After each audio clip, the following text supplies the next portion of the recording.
Right here, this is our formula, so you got to stay with me here as I walk through it. We're going to start off here with our prior year tax levy, a little over $5 million. We multiply that by our growth factor, which is a number that's provided to us. We add prior year pilot. We subtract prior year budgeted capital levy. So if we were going to buy a bus or do other things, which we did have some capital levy that was included within our budget. So we subtract those. We multiply it by the growth factor. We subtract a pilot. If we had any carryover, we would add it, but we don't. And we end up with an adjusted prior year levy. It's kind of like doing your taxes. So you have an adjusted levy.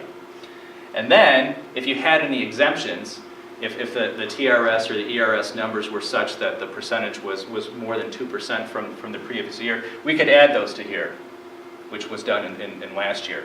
Can't do that this year because the percentages weren't, they weren't great enough. Then what we do is we add any local share. We have debt service payments, less any building aid that we get, plus capital expenses for 14-15. And then what we have there is a number of $337,000.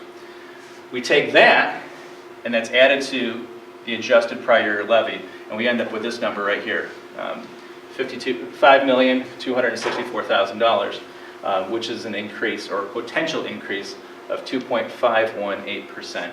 So when you look at what our 2% tax cap is, our 2% tax cap allows us to raise the levy by little over 2.5%.